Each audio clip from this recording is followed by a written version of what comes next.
creo que es un buen recordatorio de considerar los lirios Ujú. del Los campo, lirios. que como Dios cuida a los lirios, ¿por qué no nos va a cuidar a nosotros? Sí, y creo que dice como, ¿qué tanto más ¿Qué tanto más? Exacto. somos nosotros, ¿no? Nuevo mes. Nuevo, ven, sigue más.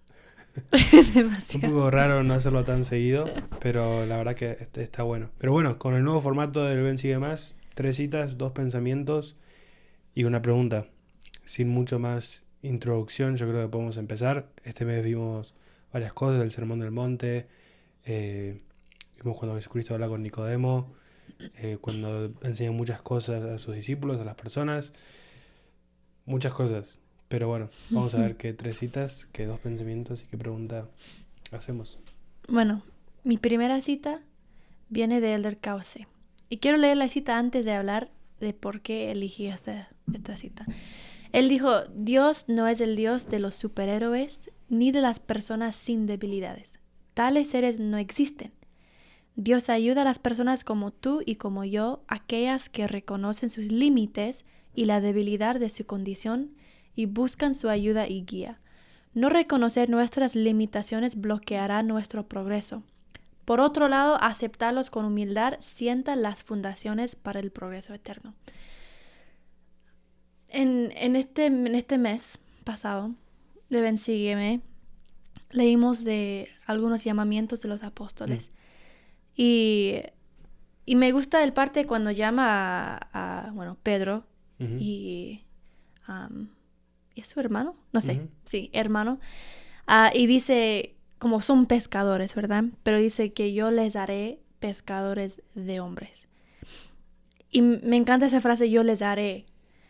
Siento que, o sea, antes de depender en el Señor, que donde Él nos va a hacer lo que Él quiera que seamos, tenemos que reconocer antes nuestras limitaciones y debilidades. Seguramente Pedro y todos los apóstoles tenían debilidades, ya sabemos esto, eran humanos y habían momentos que preguntaron ¿por qué tenemos que hacer esto? ¿Por qué es así? O tal vez tenían un pensamiento o una, no sé, una imaginación de cómo iba a ser el Salvador, pero no, eran hombres, ¿verdad? Entonces yo creo que especialmente hoy puede ser difícil reconocer nuestros límites. Por un lado tenemos las redes, la universidad, como las instituciones, aún la iglesia, donde todos queremos tener la apariencia de alguien que sabe todo o que hace todo o no tiene obstáculos ni desafíos, no sé qué. Pero realmente no es así, ¿verdad? Para mí personalmente siento que, y ya justo estábamos hablando de eso, siento que siempre quiero hacer todo, ¿verdad? Siento que tengo que estar haciendo todo. Y tal vez porque sí, quiero parecer fuerte o independiente o exitosa, etc. Pero siento que, bueno, yo personalmente encuentro que es demasiado para mí, ¿verdad? Y ahí empiezo a frustrarme mucho y todo eso. Pero también soy débil, ¿verdad? Y todos nosotros somos débiles, tenemos debilidades. Y creo que los apóstoles reconocieron esto. Entonces, solo cuando reconocemos que tenemos debilidades, podemos entonces depender y confiar en el Señor y así recibir su fuerza. No, totalmente. Y creo que, o sea, a mí me hacía pensar en esa escena total, ¿no? De que Jesucristo llega a la orilla, Pedro y los demás estaban pescando toda la noche y no habían pescado nada y Jesucristo le dice que vayan un poco más al fondo Uh-huh. y bueno, tienen la red en cierto lugar, ¿no? Y creo que tal vez la primera reacción de Pedro podría haber sido, pero nosotros no somos los pescadores de acá, estuvimos pescando toda la noche y no encontramos nada. Sí.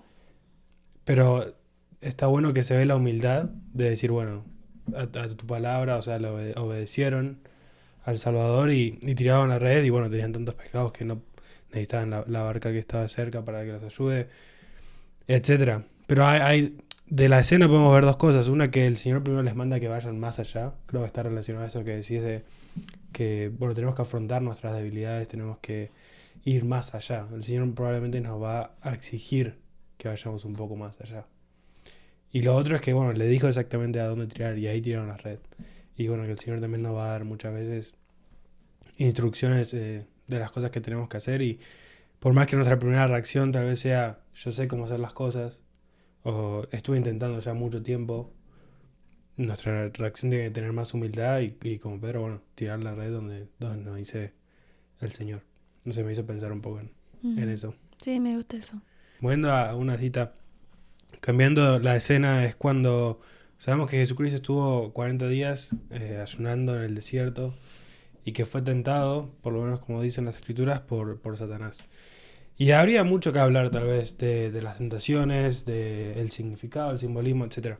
Pero una que me quería enfocar es, bueno, voy a decir la cita, es del Elder Seal de la Conferencia General de abril de 1961. Es bastante difícil encontrar la cita. Pero dice, por supuesto todos somos conscientes de que hay otras poderosas influencias en el mundo que nos invitan a mirar hacia abajo, a la tierra. Desde el pináculo del templo, Satanás le dijo a Jesús, échate abajo. Satanás ha estado dando esa misma dirección desde entonces con un éxito aterrador. Y el primer paso hacia cualquier fracaso es siempre, simplemente mirar hacia abajo, dejar que las cosas terrenales absorban nuestros intereses. Y me gusta mucho esa frase, se ha dicho que uno no siempre puede mirar hacia donde va, pero siempre irá hacia donde mira. Si nos limitamos a mirar hacia abajo el tiempo suficiente, seguro que muchos caerán. Y bueno, pensé en esto porque, bueno, Satanás está tratando de tentar a Jesús primero con la duda, ¿no? Si sos el hijo de Jesús, si sos el hijo de Dios, tírate, ¿no? Y en todas las tentaciones que le da era, si sos el hijo de Dios. Y está tratando de meter esa duda en el corazón de Jesús. Y creo que a muchos de nosotros nos puede pasar de que la duda nos carcoma, ¿no? Que la duda nos persiga en cualquier cosa que hacemos. No sentir que somos lo suficientemente buenos para algo, sentir el síndrome de impostor en alguna situación, sentir que no pertenecemos o que no somos bienvenidos en ciertos lugares. Eso son todos los pensamientos que vienen de Satanás, que está tratando de hacer que nosotros miremos hacia abajo, que no miremos hacia arriba. Y el contraste es de que el Espíritu Santo siempre nos va a hacer mirar hacia arriba. Dios y Jesucristo siempre nos van a hacer mirar hacia arriba. Siempre van a querer que miremos hacia donde ellos están. Para que nosotros podamos ir en dirección a lo que ellos están, a donde ellos están. Que podamos llegar a ser como ellos son. Y también es interesante analizar el contexto o el lugar donde se van dando las diferentes tentaciones, el progreso de las tentaciones y el progreso de dónde está Jesucristo en cada uno de esos momentos. ¿Por qué? Porque la primera, cuando Satanás lo tienta a que convierta la piedra en pan y eso, está en el desierto, en la tierra. La siguiente, él ya está en el pináculo del templo y Satanás le dice que se tire. Y después creo que dice algo como que van a una montaña aún más alto. Y bueno, Jesucristo estaba siguiendo al Espíritu, ¿no? Estaba cada vez más alto, porque el Espíritu siempre nos va a hacer ir más alto. Pero Satanás en cada momento estaba, mira para abajo, postrate, o enfocado siempre en eso. Y creo que es algo real, algo que pasa mucho, y que tenemos que recordar que, bueno, cuando sentimos esos pensamientos negativos, esas sensaciones que quieren hacer que nosotros nos deprimamos, que nos angustiemos, que recordemos que Dios no le habla hacia sus hijos, que Dios no es así, no es el carácter de Cristo ni el de Dios el ser así con nosotros. Al contrario, Él nos va a hacer que nosotros siempre tengamos una buena autoestima, mirar hacia arriba, y Satanás siempre mirar hacia abajo. Y bueno, si en algún momento creo que es un buen análisis de hacer de cuando ver a dónde estamos yendo. ¿Estoy yendo hacia arriba o estoy yendo hacia abajo con lo que estoy haciendo? Algo que me gusta de eso es que, como dijiste, que Dios o el Espíritu nunca nos va a ¿cómo se dice? No sé, como... se me fue la palabra. O sea, nunca nos va a dar pensamientos de criticar a nosotros mismos.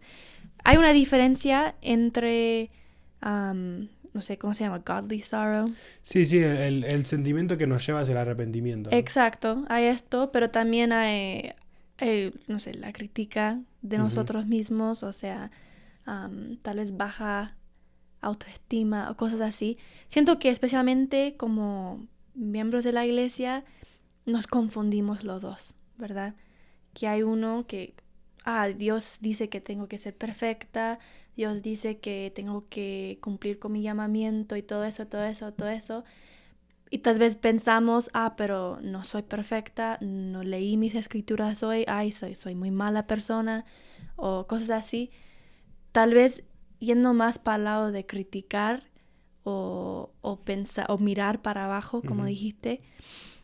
Pero Dios nunca nos va a hacer pensar, o sea, a sentir así, mirar abajo. Siempre nos va a elevar y edificar para ser mejor, pero no para mirar para abajo. Sí, creo que las escrituras del libro de Mormón dice la zozobra que te lleva al arrepentimiento. Creo que claro, esa es la diferencia. El pesar según Dios, el godly sorrow, que es, bueno, reconocer lo que estamos haciendo mal y que eso nos lleve a cambiar. O el estar, bueno, tratando de darnos látigos, de decir no soy lo suficiente, no leí las escrituras o tal, que es como el self-pity, digamos, o sea, el sentirse mal por uno mismo. Sí. Y eso no, en ningún lado está. O sea, en ningún lado se nos instruye o nos alienta a tener esas actitudes. Exacto. Bueno, yendo a la cita número 3 de hoy, viene de Matthew Richardson.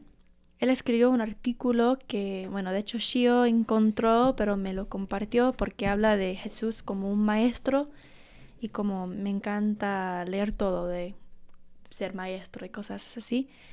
Pero dijo en algún momento, cuando uno se enfoca en la práctica más que en el principio, uno entra en un mundo de tediosa reconciliación. Este era el mundo de los compañeros de Jesús, o sea, las personas en este tiempo. Obsesionados con la práctica, los principios rectores fueron forzados a la periferia y, por lo tanto, fuera de la vista. Y más adelante dice, permitiendo que la doctrina guiara su técnica de enseñanza, o sea, Jesús, que hizo que la doctrina guió su técnica de enseñanza, fue fiel al mensaje.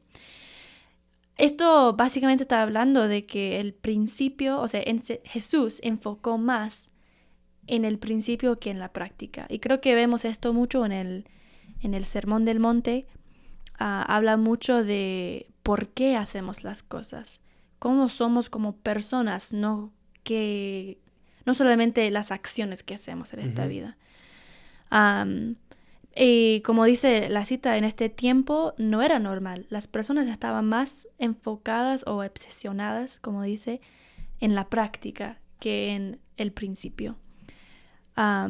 Y eso me gustó que Jesús cambió esto un poco, porque siento que ahora en la iglesia estamos sintiendo un poco de... No es cambio, porque siempre hemos estado enfocando en el principio. Pero siento que ahora, especialmente Presidente Nelson, está como reenfocándonos en esto, en el principio, que antes de practicar tenemos que entender el principio. O sea, por lo menos aprender del principio. Y este principio básicamente nos hace saber por qué. Siento que el principio estimula la práctica. Y vemos esto en la fortaleza de la juventud, en Ven Sígueme también, en las ceremonias del templo. Todo esto es para ayudarnos a entender el principio antes de la práctica y así practicamos mejor. O sea, practicamos o guardamos los mandamientos o todo esto. Sí, creo que, o sea, traduciendo un poco a más simples palabras, era que Jesucristo, bueno, porque en el Sermón del Monte nos invita a cambiar nuestra naturaleza, más que simplemente practicar por practicar. Creo que eso es un poco a lo que se refiere, que los fariseos, y bueno, y todos los que a él llamó hipócritas, era por esto, porque se enfocaba tanto en la práctica, en que los demás vean que ellos practicaban, o lo que decía la ley, lo que decía la palabra, pero no permitían realmente que los principios cambien su naturaleza. O sea, a eso creo que nos referimos. Sí. Lo que se refiere cuando habla de enfocarnos en los principios, porque no significa que solamente vamos a estudiar los principios y no practicarlo. O decir que Jesucristo no los practicaba, porque Él era la personificación de su evangelio, ¿no? O sea, Él realmente vivió todo, pero era este enfoque en el cambiar nuestra naturaleza. O sea, que los principios no queden en la periferia, se refiere a, ¿no?, que no queden como de lado. sino que sea nuestro enfoque, que realmente entendamos y permitamos que esos principios cambien nuestra naturaleza. Y bueno, como mencionabas, eso es básicamente lo que el Sermón del Monte hizo, ¿no? Porque hasta ese momento tenían la ley de Moisés, que era lo que regía todo, y bueno, Jesucristo básicamente viene y dice, bueno, no es suficiente eso, quiero invitarlos a que vivan una ley mayor. Y dice, no solo no vas a matar, pero tampoco te vas a enojar. O no solo no vas a cometer adulterio, pero tampoco vas a tener pensamientos impuros. Como que nos invita a vivir una ley mayor, que es un poco lo que el presidente Nelson también ha estado mencionando en últimas conferencias, nos invita a vivir de una manera más alta, de una manera más santa. Y bueno, eso pasa cuando nos podemos enfocar en los principios, entenderlos y permitir que a través del Espíritu Santo esos principios nos cambien, ¿no? Ujú. Y creo que eso es lo que ibas a decir. No, tengo otro pensamiento. Ah, bueno. No, pero quería decir, o sea, hacer esta clarificación Sí. de, por ejemplo, en la fortaleza de la juventud. Si leemos esto, me encanta el nuevo Fortaleza para la Juventud, el libro, porque tiene como una pregunta y después responde. Y las preguntas son como, por ejemplo, ¿cómo puedo arrepentirme? Entonces, antes, como para mí, cuando yo era mujer joven, en la iglesia, teníamos la fortaleza de la juventud que decía, el baile, no podemos hacer bailes así.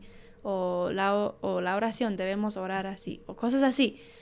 Pero ahora es como haciendo preguntas y entendiendo el porqué de todas esas cosas. Poder internalizar los principios. Cambiando como las personas, cambiando la persona que somos en vez de solamente cambiando las acciones. Sí. Porque las acciones también son importantes, pero... son un reflejo de lo que somos. Son un reflejo de lo que somos, exacto. Y a veces funciona a veces primero es principio, después práctica, pero a veces también es la práctica que nos lleva a entender mejor el principio. O sea, las dos en realidad están interrelacionadas y actúan, como diría Bernard, con sinergia para llevarnos a cambiar. Pero bueno, ahí vimos las 3 citas, vamos con los 2 pensamientos. Bastante simple, bastante directo, es que uno de los pensamientos que tuve en realidad vino inspirado por otro podcast que escuchamos de Follow Him. Y mencionaban de cuando Nicodemo, estudiamos este mes, de cuando va Nicodemo a hablar con Jesucristo a la noche y le va a preguntar ciertas cosas, ¿no? Y una de las cosas que Jesucristo dice, que es una escritura muy conocida, muy repetida, de que el que no naciera del agua y del Espíritu no puede entrar al reino de Dios. Pero antes de eso, él le habla de nacer de nuevo a Nicodemo. Y Nicodemo hace la pregunta de ¿cómo puede un hombre nacer de nuevo siendo viejo, básicamente, ¿no? Y muchas veces la interpretación que se da a esta pregunta de Nicodemo es que él no entendió o malentendió el significado de lo que Jesucristo le decía, ¿no? De que él no entendió, estaba re perdido, por así decirlo. Pero es un poco inocente pensar eso porque en realidad Nicodemo era alguien muy capaz, era muy inteligente, era alguien incluso justo. Y este principio del nacer de nuevo no era algo nuevo para el Nuevo Testamento. O sea, en el Antiguo Testamento se menciona mucho esta idea de nacer de nuevo espiritualmente. Sabían lo que significa. Claro. Entonces, en realidad la pregunta que hace Nicodemo no es ¿qué significa esto? Sino básicamente está diciendo, creo que en el podcast que escuchamos dicen hago como lo que Ebenezer Scrooge dice en la película de soy demasiado viejo para cambiar. O sea, a eso se refería. Un perro viejo no aprende nuevos trucos. Y creo que la pregunta es más como diciendo lo que me estás pidiendo es mucho. O sea, siento que es muy tarde para mí para cambiar. O implicaría un costo muy grande para él, que estaba en el Sanedrín, etcétera. No vamos a ir en detalle, pero era, por así decirlo, mucho lo que Jesucristo le estaba pidiendo, que era también esta invitación a vivir una ley mayor. De que la ley de Moisés no era todo. Celestial. Claro, está invitando a una ley celestial. Y creo que, ¿por qué este pensamiento? Porque creo que nos pasa mucho a nosotros de sentir, es muy tarde para mí para cambiar, soy así, no tengo lo suficiente como para hacer estos cambios, ya estoy viejo para hacer ciertos cambios de hábitos, ciertos cambios de actitud, pero bueno, nunca es así en realidad. El hombre natural es el que evita el cambio en nosotros. Si pensamos, yo soy así, es una manera muy complaciente de ver las cosas y es una manera de malinterpretar eh, el objetivo y la mayor razón del plan de salvación, porque el plan es arrepentimiento, es cambiar. Esto todo el tiempo podemos cambiar a través del poder habilitador de la expiación, del influjo del Santo Espíritu, como dice en el libro de Mormón, poder sacar ese hombre natural y cambiar. Pero es válido en el sentido de que a veces tengamos esta pregunta, de decir, no soy demasiado viejo para cambiar, o sea, no es demasiado tarde para mí para cambiar. Es algo que nos pasa mucho.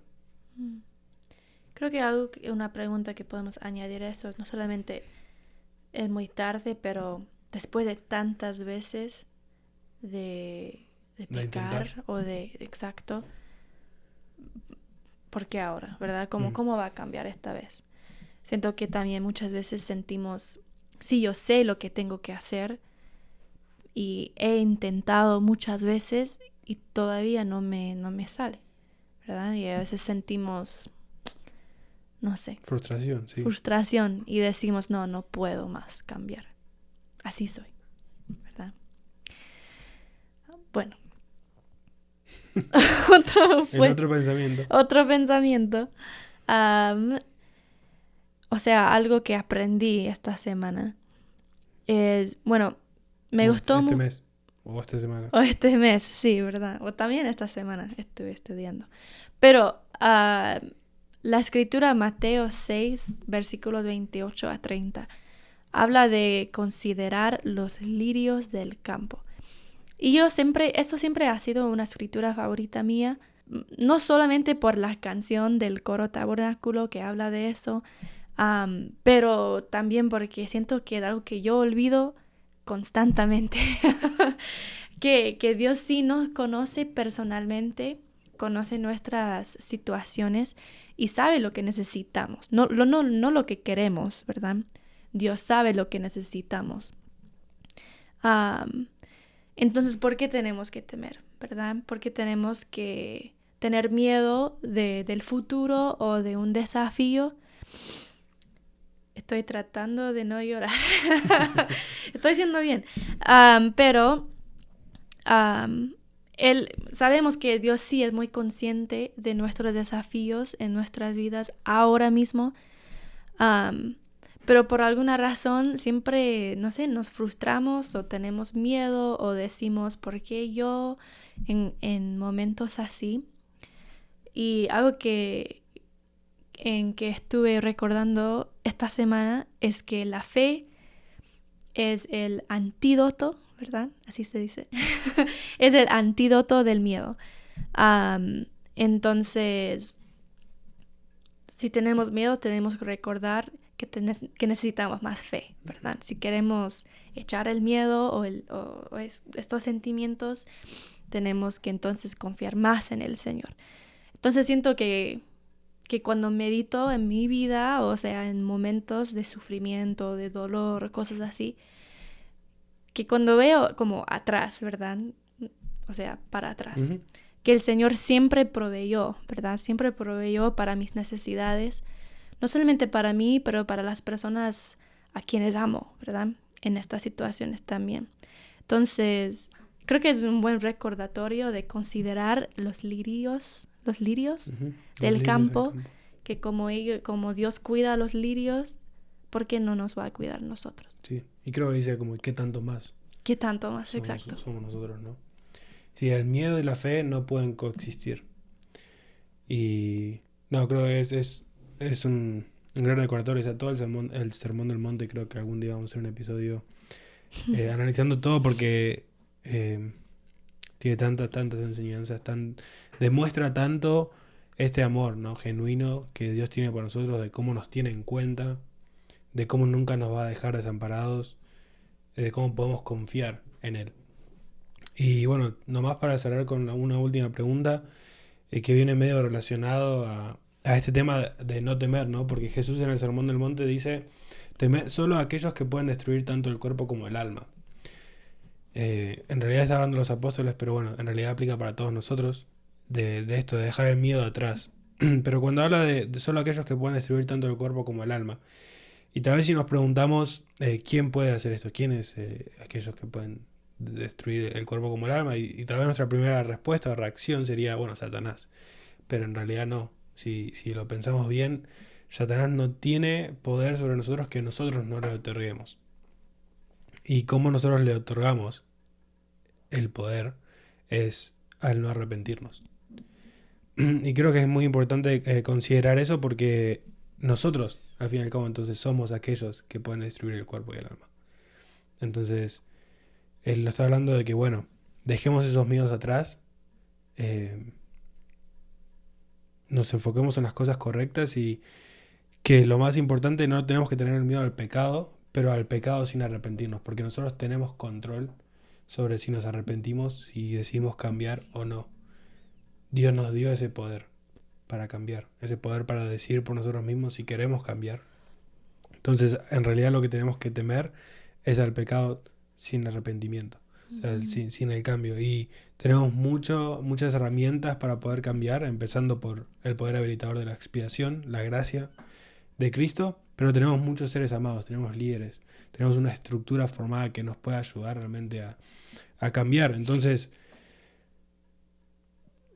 que no tengamos que temer nada más que nuestro propio pecado sin arrepentirnos, sobre el cual nosotros en realidad tenemos control total. Entonces la pregunta es, la pregunta para dejar, al fin y al cabo, en base a eso es, bueno, ¿qué cosas podemos dejar atrás? Un poco la pregunta que el presidente Nelson hizo en unas últimas conferencias de, bueno, ¿qué cosas tenemos que dejar atrás para permitir que el Espíritu domine nuestra vida, para que Israel prevalezca? ¿Así era? No. Para que Jesús prevalezca, porque Israel significa que Jesús prevalezca, ¿no? Ah, sí. No, es otra Que cosa. Dios prevalezca. Que Dios prevalezca. No, que Sí, sinónimo. Bueno, son uno, ¿verdad? Bueno, ahí está. No soy perfecto, no sé, no me acuerdo todo. Pero, bueno, que Dios prevalezca. ¿Qué cosas tenemos que dejar atrás? ¿Qué hábitos? ¿Qué actitudes? ¿Qué cosas tenemos que cambiar para dejar? Esa es la pregunta. Sí, que podemos dejar atrás. Que podemos meditar. Mm. Hasta el próximo mes.